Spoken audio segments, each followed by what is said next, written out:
AICC observer Meenakshi Natarajan గారిని నన్ను ఉద్దేశించి మాట్లాడవలసిందిగా కోరుతున్నాను. हमारे बीच में उपस्थित जनहित पदयात्रा जिनकी अध्यक्षता में हम पूरे प्रदेश में कर रहे हैं, हमारे प्रदेश कांग्रेस कमेटी के सम्मानित अध्यक्ष आदरणीय महेश गौड़ जी, हमारे इस करीमनगर संयुक्त जिले में पदयात्रा में आयोजक और शामिल हुए सभी साथीगण, स्थानीय आपके साथी सत्यम भाई और हमारे सभी समस्त वरिष्ठ नेतागण और हमारे बहुत सम्मानित फ्रंटल ऑर्गेनाइजेशन के कार्यकर्तागण, मंत्रीगण, एमएलए गण, जिला कांग्रेस के अध्यक्षगण, हमारे सभी सम्मानित माताओं, बहनों, भाइयों, साथियों, सबसे पहले तो मैं आप सबका बहुत बहुत धन्यवाद करती हूँ। आप सब बहुत बड़ी संख्या में इस जनहित पदयात्रा में शामिल होने के लिए आए और आप सब ने इस पदयात्रा में अपनी हिस्सेदारी की।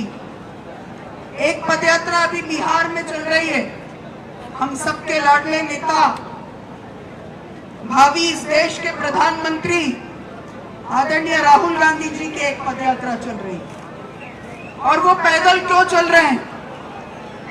उन्होंने पैदल चलने का रास्ता हमको क्यों दिखाया? जिसके परिवार में तीन प्रधानमंत्री हैं, उस व्यक्ति को पैदल चलने की कोई जरूरत नहीं है, वो तो हेलीकॉप्टर से भी यात्राएं कर सकते हैं। लेकिन उन्होंने 3500 किलोमीटर की पहले कन्याकुमारी से कश्मीर की यात्रा की, फिर मणिपुर से लेकर मुंबई तक की भारत जोड़ो न्याय यात्रा की। अभी बिहार में लोकतंत्र को बचाने के लिए गांव-गांव में पदयात्रा कर रहे हैं। वो ये पदयात्रा क्यों कर रहे हैं? क्योंकि लोकतंत्र में ये कहा जाता है कि जो लोग लोक प्रतिनिधि हैं उनके लिए जनता जनार्दन होती है, यानी कि लोग जो हैं वो भगवान की तरह हैं और अगर हम उनके पास जाते हैं, उनके आंसू पोंछने की कोशिश करते हैं, उनके हक की लड़ाई लड़ते हैं, वही एक सच्चे जनप्रतिनिधि का काम है। और यही काम आदरणीय राहुल जी कर रहे हैं। पूरे देश में दो तरह की राजनीति है। एक राजनीति है लोगों को हमेशा अपने से नीचे रखने की, उन पर कोई मेहरबानी करने की, और दूसरी राजनीति है सबसे अंतिम पंक्ति में खड़े व्यक्ति का आंसू पोंछना। उसके चेहरे में कोई मुस्कान आई है क्या, कोई आशा जगी है क्या, ये देखकर कानून बनाना। जब 10 साल यूपीए की सरकार थी तो सोनिया जी और स्वर्गीय डॉक्टर मनमोहन सिंह जी ने यही किया। रोजगार का हक दिया, सूचना का हक दिया, 72,000 करोड़ रुपए का कर्जा माफ किया, वनाधिकार दिया, खाद्य सुरक्षा दिया। और अभी पिछले 18 महीने में जो कांग्रेस की सरकार तेलंगाना में है, माननीय रेवंत रेड्डी जी मुख्यमंत्री हैं, हमारे तमाम कैबिनेट मंत्री यहाँ हैं, पूनम भाई हैं, लक्ष्मण जी हैं, विवेक जी हैं। आपको अच्छा बारीक चावल खाने को मिले, इसको हक के रूप में दिया। आपको बिजली मुफ्त में मिले, ये हक के रूप में दिया।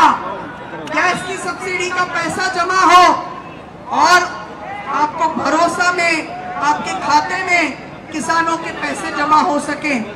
और अब जो सामाजिक न्याय का, ओबीसी का, एससी का, एसटी का, इनका हक और इनका न्याय और इनको आगे बढ़ने का बराबर का मौका मिले, ये काम राहुल जी की प्रेरणा से तेलंगाना की कांग्रेस कर रही है।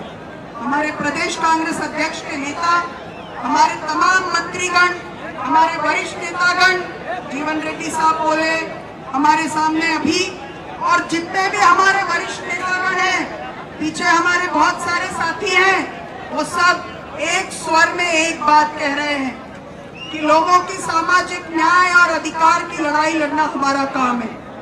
हमारे जो भी काम है वो आपके बीच में आने का काम है, आपके लिए खड़े रहने का काम है, आपके हक की लड़ाई लड़ने का काम है। और इसीलिए हम आपके बीच में आए हैं। जब आप लोग हमारे साथ चलते हैं, मैं मध्य प्रदेश से आती हूँ, मैं आपकी बहुत सारी भाषा समझ नहीं सकती, लेकिन आप सबकी आंखों में जो प्यार है उसके लिए फिर किसी भाषा की, किसी शब्द की जरूरत नहीं है। वो हमारे रिश्तों को जोड़ने का काम करती है और यही हमें कांग्रेस पार्टी ने सिखाया है। प्यार का रिश्ता, प्यार के आधार पर देश का निर्माण, प्यार के आधार पर राजनीति आपके बीच में करना, और आपको और हमको जो जोड़े वो प्यार का रिश्ता है।